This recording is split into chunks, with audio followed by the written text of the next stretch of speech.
Hello à toutes et à tous. Ici Berlin. Ou bien ici Munich. Dans l'armoire à clichés française, quand on ouvre le tiroir Allemagne, c'est souvent en fait à la Bavière que l'on pense. Des femmes blondes au bustier serré, des messieurs en culotte de peau, la montagne et la bière. Partout dans le monde, c'est cette image-là qui s'impose, alors que de tous les Länder allemands, la Bavière est sans doute celui qui est le plus spécifique et qui cultive même son esprit d'exception. Alors quand la Bavière passe aux urnes, forcément ça vaut le coup de s'y intéresser, surtout quand, comme cette année, alpage rime avec dérapage et que sous les chapiteaux des fêtes de la bière, le populisme est servi à la pinte. Bienvenue dans ce nouvel épisode et promis, je vais essayer de ne plus faire de jeux de mots. Et d'ailleurs, on vote aussi dans un autre land allemand ce dimanche, la Hesse.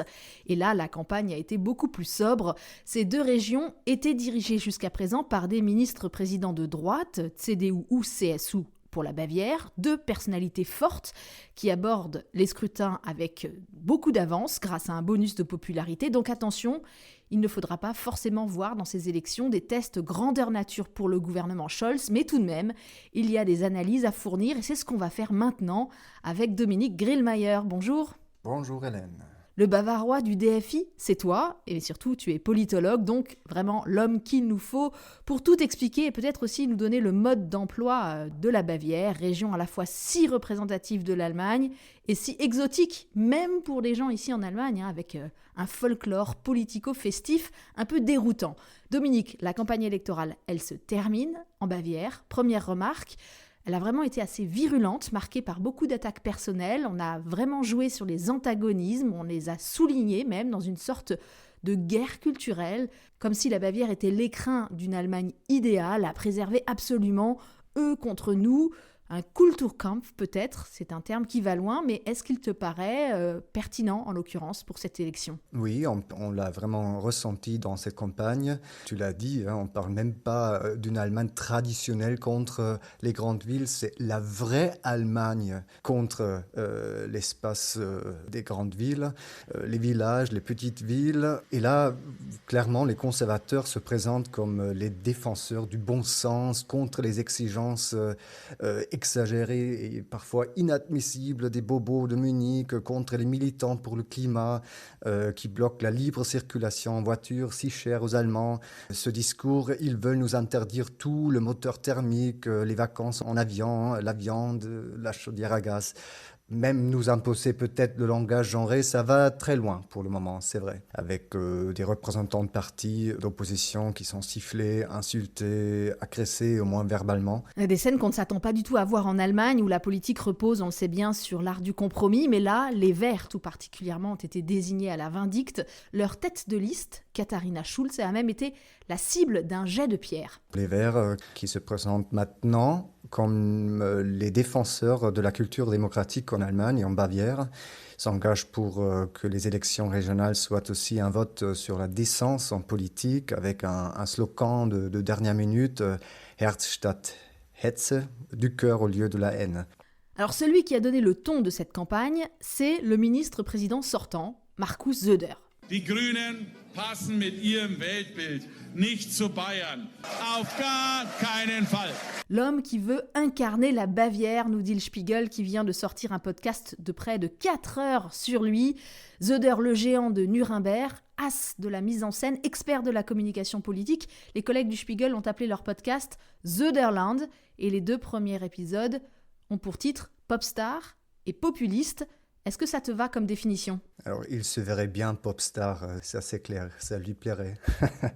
Populiste, oui. Il sait très bien capter ce que ressentent les gens. Il peut y adapter son discours, même s'il faut faire des virages. Aucun problème pour lui.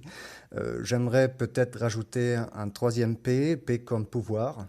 Thomas Wider du Monde l'a bien caractérisé en parlant d'un animal politique sans autre boussole que son intérêt du moment. C'est assez précis, je trouve. C'est un homme qui a rarement caché ses ambitions, en fait. Au sein de la CSU, il a été réélu à la tête du parti avec un score stalinien de 97%. Donc voilà, pour le moment, tout va bien, mais ça dépend évidemment aussi du résultat de cette échéance. Il va gagner les élections, mais effectivement, ça va dépendre du score de son parti, 35%, 40%. Ce sont des résultats dont beaucoup rêveraient sans doute, mais il faut rappeler que la CSU, quand même, il y a quelques années, elle gouvernait encore toute seule, en majorité absolue. Du coup, Söder a mis le paquet pour vendre sa Bavière, le plus bel endroit pour vivre, dit-il, extrait de son clip de campagne. Bayern ist ein schönes Land. Und sind wir ehrlich, in Bayern lebt sich's auch besser als anderswo. Il vante une terre de nature et de culture, de tradition et d'innovation qui ne doit rien renier. Bayern soll Bayern bleiben. Il aime bien rappeler aussi que le PIB de sa région, c'est l'équivalent de celui de la Grèce, du Portugal et de la République tchèque réunis. Il y a ce poids économique avec lequel il peut toujours jouer en expliquant qu'on est économiquement fort. Et c'est grâce aussi à une politique d'innovation de la CSU depuis des décennies. Donc si on a un tel succès, c'est aussi lié au parti qui gouverne la Bavière depuis très longtemps, sans interruption pratiquement. Et pourtant, il ne faut jamais oublier qu'il y a aussi de grands enjeux pour l'économie bavaroise qui est fortement industrialisée. Ce succès me semble quand même menacé par plusieurs facteurs qu'on connaît bien maintenant. C'est la transition énergétique et où il y a quand même beaucoup de réticences en Bavière. Il y a un grand retard dans le développement des réseaux électriques. Il y a l'augmentation des prix de l'énergie, un manque terrible de la main-d'œuvre qualifiée, mais aussi pour les profs à l'école, etc. Et où la CSU a peut-être aussi fait des erreurs dans le passé.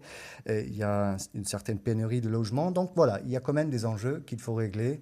Et on peut toujours s'interroger si la CSU a toujours les bonnes solutions. Donc, pour convaincre, Söder n'a compté ni son temps ni son énergie. Il a labouré le terrain tout l'été. C'est une bête de campagne. Il mange, il boit en très grande quantité. Il a un profil un peu à la Chirac des années 70-80. S'il le faut, il irait jusqu'à tâter le derrière des vaches. Et l'exercice qu'il adore, et dans lequel il excelle, il faut bien le dire, ce sont les discours dans les Bierzelten, ces chapiteaux de fête de la bière qu'on a dans toutes les communes de Bavière en cette période de l'année. Là, il faut divertir autant que provoquer face à un public qui est plus ou moins alcoolisé, qui aime l'ambiance corps de garde, où bière et viande sont consommées en excès. Clairement, ce ne sont pas des lieux où on fait du politiquement correct. Keine übertriebene political correctness und deswegen Lebensfreude pur. Dominique, j'ai vérifié, ça fait 53 ans que les élections bavaroises ont toujours lieu fin septembre ou début octobre.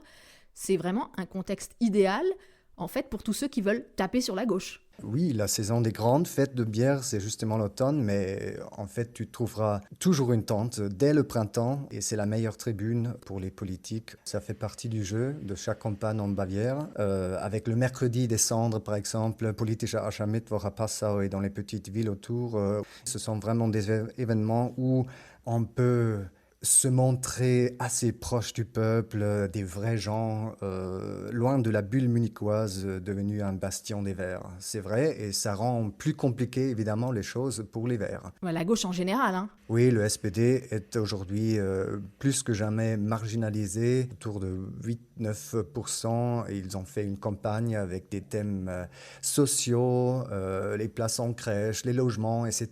Mais on n'a pas l'impression qu'on en parle beaucoup. Pour revenir aux Verts, en 2018, ils avaient fait 17,6%. Et là, malgré la dureté de la campagne et aussi l'impopularité du gouvernement à Berlin, ils semblent quand même se maintenir tant bien que mal. Tout à fait. Et il y avait un temps où Söder a même un peu flirté avec l'option de gouverner avec les Verts. Et voilà, maintenant ils sont autour de 15%. Ils se disputent le deuxième place avec les Freie Wähler et avec l'AfD, ce qui peut être aussi un peu préoccupant. Les Freie Wähler dont tu parles, il s'agit du parti dit des électeurs libres. Donc on a en fait un troisième parti de droite assez décomplexé sur l'échiquier politique bavarois. Oui, tout à fait. On est autour de 60% pour des partis conservateurs ou de droite extrême. Et pour les Freie Wähler, c'est pas évident de les classer sur l'échiquier politique. On ne peut pas simplement les classer entre la CSU et l'AfD en parlant d'ultra-conservateurs, car au départ, quand même, il s'agissait d'associations d'électeurs indépendants au niveau communal.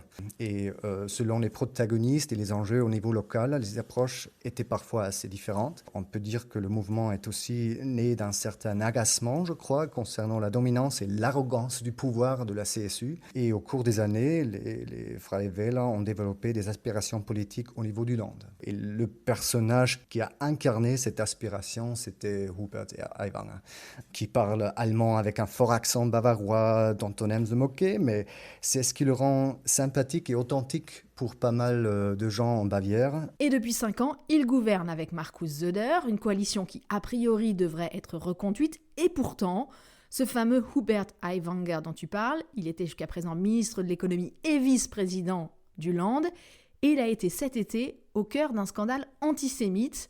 La presse a révélé que dans sa jeunesse, il avait été mêlé à une histoire de tracts anti-juifs, dont il aurait été d'ailleurs le rédacteur, le genre d'affaire qui, normalement, coule un homme politique en Allemagne, mais là, ça n'a pas été le cas, au contraire. Et ce malgré le fait que les accusations étaient quand même graves. Et ce pamphlet a été jugé particulièrement dégoûtant. On peut à juste titre s'interroger sur une pensée extrémiste de l'auteur. En plus, la gestion de crise de Aiwanger était catastrophique, pour le dire franchement.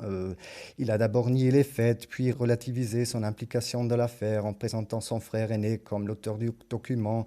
Mais voilà, finalement, il s'est excusé à demi-mot tout en fustigeant la campagne menée contre sa personne. Et Aiwanger a vraiment réussi à dénoncer cette campagne de dénigrement selon lui. Il a enchaîné les erreurs, mais cela ne lui a nullement nui en pleine campagne électorale. Un mot sur l'AfD, Dominique, peut-être dans ce contexte avec 2 candidats de droite à la forte voix qui vraiment occupent le terrain avec des sujets polémiques, on aurait pu imaginer que tout cela allait laisser peu de place pour l'extrême droite. En l'occurrence, elle est quand même donnée à 15% environ dans les sondages. Elle a sans doute profité de l'actualité migratoire, les images de Lampedusa qu'on a eues dans tous les médias ici. Et puis, les autres partis politiques aussi ont maintenu cette actualité à la une, quitte à déraper, comme Friedrich Merz, le chef de la CDU, qui a accusé les migrants d'encombrer les cabinets médicaux. Ils se feraient refaire les dents, tandis que les Allemands, eux, attendraient des rendez-vous. Die sitzen beim Arzt und lassen sich die Zähne neu machen und die deutschen Bürger nebendran kriegen keine Termine. Et cela a évidemment apporté de l'eau au moulin de l'AfD. Voilà, c'est exactement ça. Donc, copier l'extrême droite, copier le discours de l'extrême droite, ça paie rarement. On a eu cette expérience en France comme en Allemagne. Et pourtant, les représentants des partis le font. Friedrich Merz au niveau fédéral, des populistes en Bavière. C'est vrai qu'on rediscute beaucoup de l'immigration parce que, évidemment, il y a beaucoup d'immigrés qui arrivent pour le moment, des demandeurs d'asile et des réfugiés de l'Ukraine. Et les communes tirent la sonnette d'alarme. Elles se sentent maintenant surchargées par le nombre d'immigrants qui arrivent. Je dirais quand même que tous les partis voient désormais le problème en Allemagne, mais le repli identitaire, occuper le terrain de l'AfD, c'est peut-être pas une vraie solution. On ne vote pas seulement en Bavière. Dimanche, je l'ai dit au début, même si ce second scrutin a beaucoup moins capté l'attention des médias, dans le Land de Hesse aussi, on va renouveler le Parlement. La capitale, c'est Wiesbaden, même si la grande ville de la région, c'est Francfort, bien sûr. Et là aussi, la droite, portée par la CDU, est en tête. Olaf Scholz a participé à la campagne pour soutenir le SPD local, mais cela n'a pas retourné les sondages. David Philippot nous résume les enjeux du scrutin.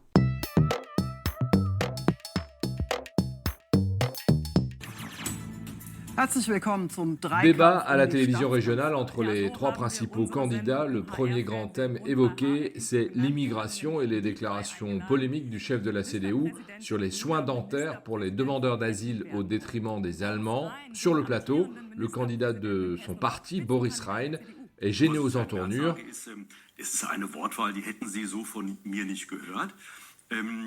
Il dit que les mots utilisés par Merz, on ne les aurait pas entendus dans sa bouche, car pour lui, c'est clair que quand une personne vient en Allemagne, elle peut être soignée. Grande favorite du scrutin avec plus de 10 points d'avance dans les sondages, la CDU dirige le Land depuis bientôt 10 ans en coalition avec les écologistes. Tarek Al-Wazir est leur tête de liste. Le cœur de l'idée européenne, c'est la liberté de circulation entre les pays. Mais défendre le droit d'asile, c'est aussi accepter que celui qui ne remplit pas les critères doit quitter le territoire. Humanité, mais fermeté, il en appelle à la responsabilité des électeurs. On a le droit d'être en colère contre une loi ou contre le gouvernement, mais ce n'est pas une raison pour donner sa voix aux ennemis de notre démocratie. En effet, l'alternative pour l'Allemagne n'a jamais été aussi haut dans les sondages en S, autour de 15% d'intention de vote, un scrutin dans un contexte de grande incertitude. Il y a 2 semaines encore, presque un électeur sur 2 ne savait pas pour qui voter. Écoutez Connie et Janosch, rencontrés sur un marché de Francfort. Je vais voter par défaut. Je ne suis enthousiasmée par aucun des partis. Je voudrais choisir en fonction d'enjeux comme le climat, le logement. Mais que proposent les partis concrètement? Rien. Personne ne parle de ces élections. Les gens sont fatigués de la politique. Ils sont déçus par l'Union européenne et préoccupés par leur quotidien et le coût de la vie. Réponse de Nancy Faeser, la candidate du SPD, qui est aussi ministre fédérale de l'Intérieur. Je crois qu'il faut que les gens voient que nous cherchons des solutions pour que leur vie soit plus facile, pour que les prix de l'énergie baissent, pour que l'inflation recule. Nous avons actuellement un budget d'austérité à Berlin, mais cela a du sens, car si nous continuons à nous endetter, l'inflation sera plus élevée. Il faut aussi expliquer aux gens pourquoi on fait cela. Nous avons besoin d'une bonne politique sociale qui soit perceptible au quotidien. Les sociodémocrates, les écologistes et les libéraux, les 3 partis au gouvernement à Berlin, s'attendent à un score en recul pour cette élection test qui se situe à mi-mandat.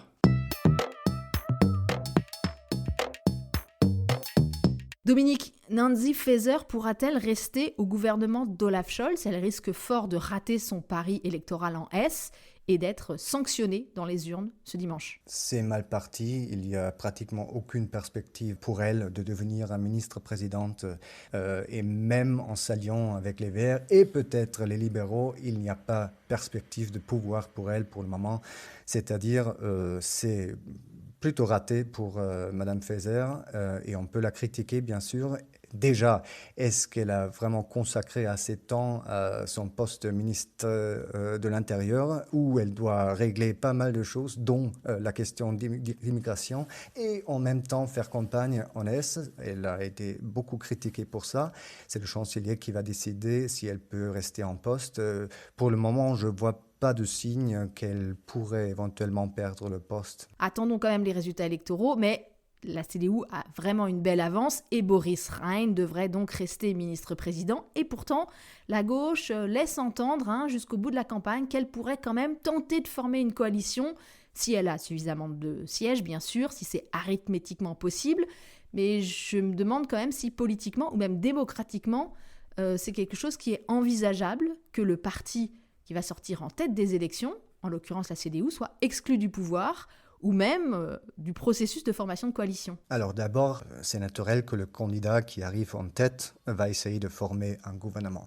C'est clair. Donc on peut s'attendre qu'en S, M. Rhein va entrer dans des discussions avec les autres partis dans la perspective de commencer des négociations avec un des partis arrivé 2e ou 3e.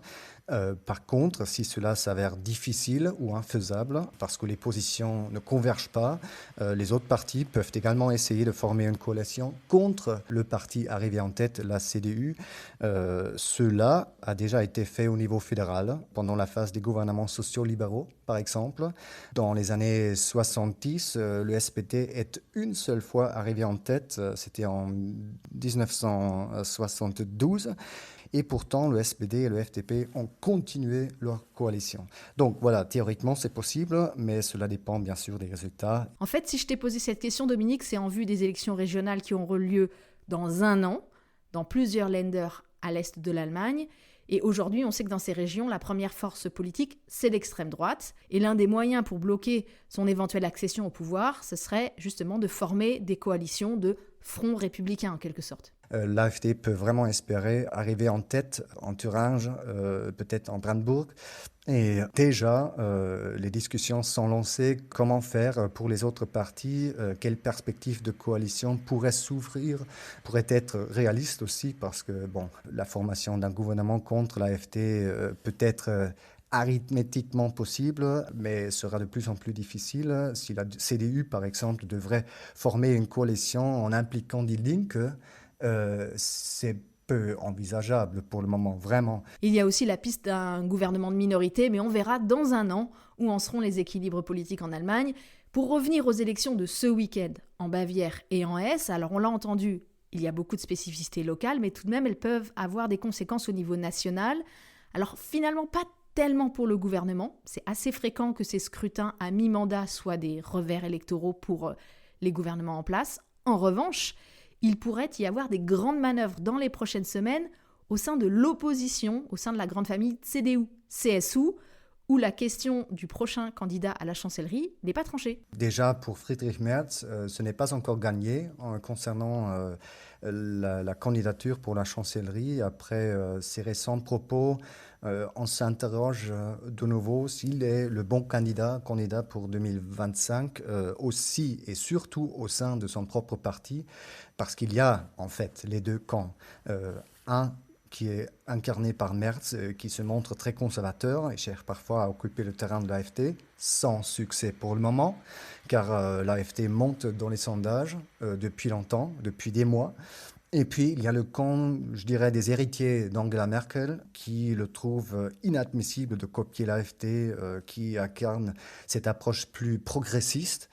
Et parmi ce camp, on retrouve plusieurs ministres-présidents de la CDU. Henrik Wüst en Rhénanie du Nord-Westphalie, Daniel Günther, Schleswig-Holstein, Boris Rhein en Hesse. Le maire de Berlin, Kai Wegner, est aussi pas un ami de Friedrich Merz, donc c'est pas gagné pour Merz. Et surtout qu'en embuscade, il y a évidemment Markus Söder. L'ambitieux bavarois n'a pas réussi à s'imposer candidat en 2021 et il va sans doute retenter sa chance.